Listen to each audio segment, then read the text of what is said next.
Bueno, comenzamos la unidad número 3 de Fundamento de Sistemas Embebidos y en el corazón de un sistema embebido siempre hay una computadora. Y la forma en la cual vamos a controlar lo que hace esa computadora va a ser a través de un lenguaje de programación.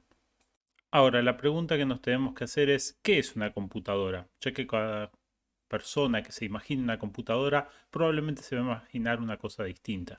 Algunos considerarán que una computadora es un gabinete con LEDs RGB que son muy atractivos, con muchos ventiladores, una buena GPU como para jugar juegos, pero otros por ahí se acuerdan de las computadoras en la década del 60 que eran unos monstruos inmensos que ocupaban habitaciones, todos refrigerados, con técnicos dedicados a ver papeles que salían impresos con ellas, con tarjetas perforadas. Otros quizás consideran lo que modernamente consideraríamos que es una computadora, que no es otra cosa más que una laptop o una computadora portátil. Pero bueno, dependiendo de la época en la cual nos hacíamos esta pregunta, íbamos a tener respuestas distintas y cada uno se iba a imaginar una cosa distinta. A lo largo de la historia, las computadoras han tomado distintas formas y en la década de los 80 han aparecido computadoras hogareñas de muy bajos costos y muy bajas prestaciones, como la ZX Spectrum, otras con muchas mejores prestaciones, diseñadas de una mucha mejor manera, como la Commodore 64, pero hoy en día también tenemos que considerar computadoras que están integradas en un único chip, como los que forman las placas Arduino o como los que forman las placas que nosotros vamos a utilizar en esta materia. Vamos a generalizar lo que es una computadora representándola como un dispositivo en el cual vamos a ingresar datos y vamos a obtener un resultado. Para lograr ello, la computadora se va a valer de un programa, que no es otra cosa más que una serie de instrucciones, una serie de pasos. Y va a tener un almacenamiento o va a tener una interfase de comunicaciones que va a necesitar para poder resolver el programa y generar el resultado. Las definiciones clásicas hablan de que el software es todo el soporte lógico, o sea, todo lo que tiene que ver con la invención humana traducido en un programa, y el hardware es todo el soporte físico, o sea, los chips que forman la computadora. Lo que es seguro es que en cualquier computadora vamos a encontrar estos tres bloques funcionales, que están compuestos de una unidad central de proceso, que es la que se va a encargar de ejecutar las instrucciones, una unidad de memoria o memoria principal, en donde se van a ubicar los programas que vamos a ejecutar, y una unidad, un bloque funcional de entrada-salida, que se va a encargar de adaptar eléctricamente todos los procesos para que se puedan conectar con el mundo exterior. La comunicación entre estos tres bloques funcionales se hace a través de bases. Existe el bus de direcciones, el cual utiliza la CPU para direccionar al bloque de memoria o al bloque de entrada-salida. El bus de datos, por el cual va a viajar la información de CPU a memoria o de CPU a entrada-salida o viceversa. Y el bus de control, que es el que utiliza la unidad central de proceso para controlar los otros dos bloques funcionales. Los detalles de cómo se realiza toda esta comunicación y de cómo funcionan estos tres bloques los vemos en la materia de arquitectura de computadoras que sigue a esta. Pero como en esta materia vamos a hablar de sistemas embebidos, entonces vamos a dividir las computadoras en dos categorías.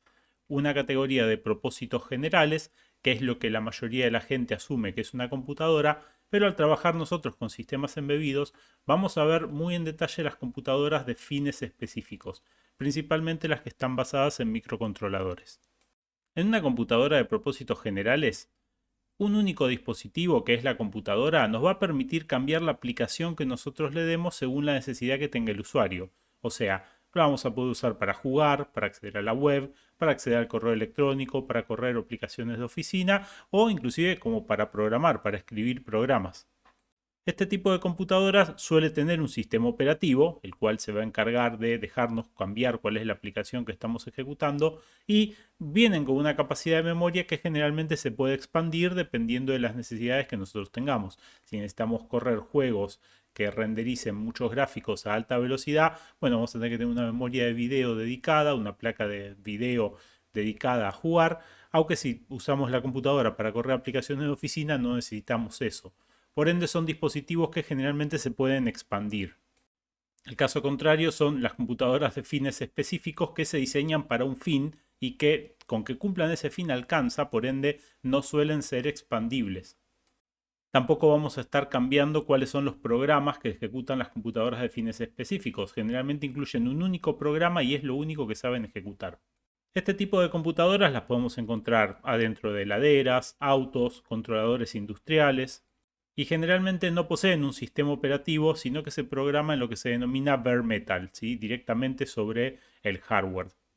Y pensemos que no hace falta tener un sistema operativo si solamente se va a correr una única aplicación que va a tener acceso a todo el hardware. La función del sistema operativo es regular el hardware para que pueda ser utilizado a la vez por distintas aplicaciones. Si solamente tenemos una computadora que ejecuta una única aplicación, no nos hace falta el sistema operativo. Para programar las computadoras vamos a utilizar un lenguaje de programación. Y lenguajes de programación vienen de diversas formas. Si quisiésemos programar una computadora sin un lenguaje de programación, tendríamos que programarla con lo que se conoce como el lenguaje de máquina, o sea, tenemos que escribir los unos y los ceros en las posiciones de memoria correctas para que la computadora ejecute instrucciones. La unidad central de procesos no entiende lenguajes de programación, sino que lo que entiende son secuencias de unos y ceros, que es lo que se conoce como instrucciones. Programar instrucciones de memoria utilizando el lenguaje binario para describir las instrucciones es bastante engorroso, no porque no se pueda hacer, sí se puede hacer tranquilamente, solo que si después tenemos que leer un programa escrito en lenguaje de máquina, ahí sí se hace muy difícil entender qué es lo que hace el programa, porque tenemos que hacer el proceso que hace la CPU de interpretar cada uno de esos unos y ceros, y eso hace que sea engorroso. Ahora, si a esas instrucciones les ponemos un nombre que identifica cada una, las vamos a identificar mucho más fácil y si esos nombres los relacionamos a la acción que ejecuta la instrucción, mucho más fácil aún. Entonces, si tenemos una instrucción que permite sumar y nosotros escribimos suma, entonces sabemos que estamos haciendo una acción de suma. Si tenemos una instrucción que permite restar y escribimos resta, bueno, estamos haciendo una operación de resta. Esas instrucciones muy básicas son las que se conocen como el lenguaje de bajo nivel ensamblador o el assembler. Son instrucciones que se traducen uno a uno son mnemónicos que se traducen uno a uno contra instrucciones de la computadora que son de fácil lectura.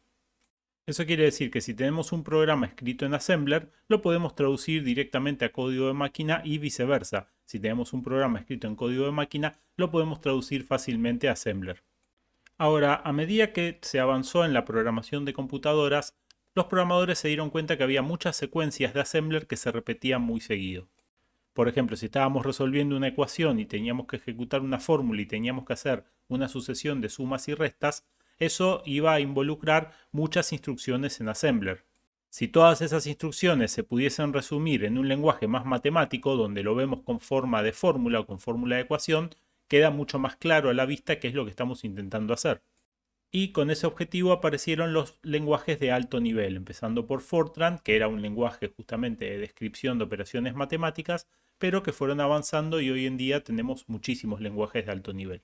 Entre los lenguajes de alto nivel vamos a distinguir dos categorías, se encuentran los lenguajes interpretados y los lenguajes compilados.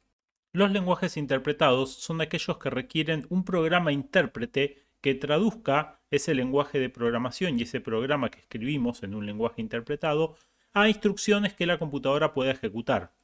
Es decir, del programa que nosotros escribimos tiene que ser procesado por otro programa, que es el programa intérprete, y ese programa intérprete le va dando órdenes a la CPU para que la CPU ejecute el programa. Estos lenguajes suelen ser los más sencillos de aprender como primeros lenguajes, aunque van a tener la peor performance, ya que todo lo que nosotros escribamos en esos lenguajes tiene que ser interpretado y después ejecutado, así que hay un paso intermedio extra que se tiene que hacer cada vez. Sin embargo, es el más amigable para aprender cómo funciona una computadora, así que en este curso vamos a trabajar con un lenguaje interpretado. Ahora la pregunta viene, ¿y cómo se escribe ese programa intérprete que se encarga de interpretar los lenguajes interpretados? Bueno, eso es un programa compilado en sí mismo. Y ese programa compilado es un programa que se escribe, se pasa por un compilador y el compilador nos genera un código de máquina que la computadora puede ejecutar. Ahora, hemos visto que hay distintas clases de computadora. Generalmente cuando escribimos un programa tratamos de que ese programa sea lo más compatible con los distintos tipos de computadora que existe. O sea, no nos gustaría tener que escribir un programa que corra en una laptop y tener que reescribirlo para que corra en una máquina de escritorio. Lo que vamos a tratar es de escribir un programa en un lenguaje que, luego de ser compilado, pueda funcionar en cualquiera de esas dos arquitecturas. Ahora, las arquitecturas en sí son distintas, entonces no necesariamente eso puede llegar a funcionar. Con ese fin aparecieron los lenguajes compilados que implementan su código sobre una máquina virtual. Y en este caso, uno de los mejores ejemplos es Java o .NET, que son lenguajes que son compilados, se traducen a código ejecutable, pero ese código ejecutable se ejecuta sobre una máquina virtual que está corriendo en la máquina real, la máquina física. Estos, dado que están ejecutando sobre esa máquina virtual, van a tener peor performance, pero bueno, van a tener menor dificultad, ya que en cualquier computador donde podamos correr esa máquina virtual, ya sabemos que nuestro código va a funcionar. Así que tenemos la mayor portabilidad de todas. Pero también tenemos los lenguajes compilados, que son de más bajo nivel, que están escritos para una arquitectura determinada. O sea, el compilador traduce el programa que nosotros le damos para que corra en una arquitectura en particular. Por ejemplo, una PC x86. No va a correr en una PC que no sea x86. Estos van a tener la mejor performance porque directamente se van a traducirse para ejecutarse directamente sobre el hardware. Pero bueno, va a tener mayor dificultad porque vamos a necesitar un compilador específico para esa arquitectura y obviamente como fabricamos un programa específico para una arquitectura va a tener menor portabilidad, ya que solamente va a funcionar en esa arquitectura. Para que nos quede claro, vamos a ver un ejemplo. Acá tenemos escrito un programa de alto nivel en un lenguaje como puede ser C, donde declaramos unas variables y hacemos una suma sucesiva a través de un while. Eso se traduce a un lenguaje de bajo nivel, que esto es assembler de RISC-V en este caso en particular. Y después tenemos el lenguaje de máquina, que ahí lo tenemos escrito en hexadecimal, donde aparecen las instrucciones y la dirección de memoria donde se tienen que almacenar esas instrucciones. Ahora, para llegar del lenguaje de alto nivel al lenguaje de bajo nivel, esto tiene que ser traducido para ser ejecutado, ¿sí? Tiene que ser o compilado o interpretado. Una vez que obtenemos el lenguaje de bajo nivel, como es assembler, esto ya es un poco más complejo entender qué es lo que hace este programa, pero no es imposible. Fíjense que el pasaje de alto nivel a bajo nivel genera muchas más líneas de código, ya que en alto nivel se resume bastante qué es lo que estamos haciendo y en bajo nivel lo que tenemos son todas las instrucciones uno a uno que va a tener que ejecutar la CPU. Ahora, la CPU no puede ejecutar directamente assembler tampoco, porque assembler es un lenguaje que tiene mnemónicos, como por ejemplo add-i, que es add inmediato, o sw, store word, o lw, load word, que indican operaciones. Por ejemplo, hace una suma con un número inmediato, almacena una palabra en memoria, lee una palabra de memoria. Eso tiene una forma de interpretarse por los humanos, que es leer el mnemónico, y sabemos cuál es la operación que estamos ejecutando, pero la CPU no entiende ADI o SW o LW. Así que por el medio del proceso del ensamblado vamos a traducir ese assembler a lo que es lenguaje de máquina propiamente entendido por la CPU, que no es otra cosa más que unos y ceros que acá los estamos viendo en hexadecimal. Pero notemos que hay algo importante. Cuando hacemos la traducción de lenguaje de bajo nivel a lenguaje de máquina, aparecen las direcciones de memoria en donde se tiene que grabar cada una de esas instrucciones. Así que para trabajar con programas compilados vamos a necesitar herramientas. La primera herramienta que vamos a necesitar es algo que nos permita escribir el código, ¿sí? Un editor de texto, por ejemplo. Una vez que tenemos el código escrito, vamos a utilizar un compilador, por ejemplo GCC, GNU Collection of Compilers o GNU C Compiler, que nos va a generar el assembler de bajo nivel. Luego ese assembler de bajo nivel lo vamos a ensamblar con un programa ensamblador que lo va a atar a una arquitectura específica, por ejemplo, un microcontrolador RISC-V. Así que una vez que tenemos el código ensamblado, eso lo tenemos que transmitir a la computadora en donde lo vamos a ejecutar. En nuestro caso lo vamos a ejecutar en una placa que tiene una computadora embebida, en este caso un SP32C3, y utilizando un protocolo que se llama JTAG, vamos a escribir estas posiciones de memoria con estas instrucciones de forma tal de que cuando la computadora se prenda empiece a ejecutar estas instrucciones y corra nuestro programa. Durante muchos años, la única forma que había para trabajar con sistemas embebidos era esta. De hecho, originalmente la única forma que había para trabajar con sistemas embebidos era escribir directamente en lenguaje de máquina. Luego soportaron lenguajes de bajo nivel, o sea, aparecieron ensambladores que nos dejaban trabajar con sistemas embebidos y después aparecieron los lenguajes de alto nivel que se podían traducir a sistemas embebidos. Ahora, los sistemas embebidos suelen tener una memoria que es muy limitada, entonces no había otra forma de trabajarlos que no fuese esta, trabajar con programas compilados. Ahora, en los últimos años, el factor de integración de memoria ha crecido exponencialmente y podemos tener una gran capacidad de memoria en una computadora chiquitita que no ocupa más de un par de centímetros. Por ende, se han vuelto populares los lenguajes interpretados que pueden correr sobre máquinas embebidas, sobre computadoras pensadas para sistemas embebidos. Y esto en sí es muy bueno porque para alguien que está aprendiendo cómo funcionan los sistemas embebidos, empezar con un lenguaje interpretado hace que la curva de aprendizaje no sea tan brusca. Así que nosotros en este curso vamos a trabajar con programas interpretados, no vamos a trabajar con programas compilados. En la materia que sigue sí vamos a trabajar con programas compilados. Entonces, en nuestra computadora, que va a ser una placa basada en la plataforma ESP32 de la empresa Expressif, vamos a tener un programa intérprete y ese programa intérprete es el de MicroPython. Por ende vamos a escribir código en MicroPython, que no es otra cosa más que escribir código en Python, solamente que no tiene todo el intérprete, todo lo que soporta Python integrado, sino que tiene una pequeña parte.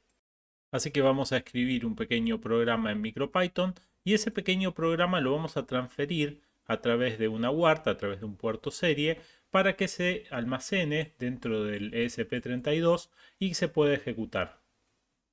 Este programa que tenemos acá detallado como ejemplo se va a ejecutar línea a línea por el intérprete. El intérprete va a ir leyendo línea a línea este programa que nosotros le vamos a transmitir y lo va a ejecutar. Ahora, el intérprete en sí mismo, que es este MicroPython que está corriendo acá dentro del chip, esto es un programa compilado que está escrito en C y se está ejecutando dentro del ESP32. Pero al ser un intérprete, la única función que tiene es que nosotros le demos un programa y lo ejecute paso a paso.